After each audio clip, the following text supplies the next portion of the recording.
જય માતાજી બધાને। આજે તો સવારમાં ધારાબેન વૈયા ગયા સ્કૂલે અને મેં લઈ લીધા ગાજર, કેમ કે મારે બનાવવાનો હતો ગાજરનો હલવો, એટલે આપણે ગાજર છીલવા માટે બેસી ગયા।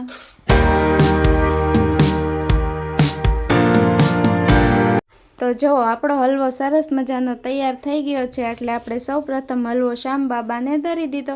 અને તમને મારા શ્યામ બાબાની પ્રતિમા કેવી લાગી તે કોમેન્ટમાં કહેજો। અને પછી તો આપણે પણ ગરમ ગરમ હલવો ખાઈ લીધો, બહુ જ મસ્ત બન્યો હતો। અને પછી ભર તડકાની હું ગઈ હતી ધારાને લેવા, અને તડકો તડકો તડકો કંઈ વાત કરોમાં। અને પછી તો ધારાને સ્કૂલેથી મળ્યું હતું ગિફ્ટ, તો એ તો રાજી થઈ ગઈ।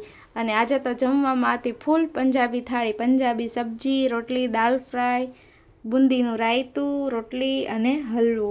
અને હાંજ પડતા પછી અમારી ગાડી નીકળી ગઈ હતી મારા મામાના ઘર તરફ। અને ત્યાં જઈને તો જુઓ, દાદા ધારાને હિંચકા ખવડાવતા હતા। ધારાને તો ત્યાં જઈને ફૂલ મજા આવે। અને પછી અમે બનાવવા માંડ્યા પૂરી, કેમ કે અમારે બનાવવાનું હતું રસ અને પૂરી। પછી જાઓ અમે બધા બેસી ગયા જમવા, ચાલો તમે બધા પણ રસપૂરી અને લાડવા ખાવા। અને પછી અમે જમીને નીકળી ગયા ઘર તરફ। અને ધારા જેવો પાડીને ટાટા કહેવા ગઈ, એને તો ત્યાં બહુ જ મજા આવે। એને તો આ પાડી આરે છે ને બહુ મજા આવી કે હાલો આપણે આ ઘરે લઈ જાવી છે।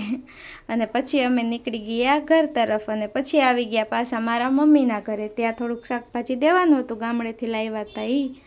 અને અમે લીધું હતું બ્લેન્ડર, તો એનું અમે અનબોક્સિંગ કરતા હતા। Like, share and subscribe.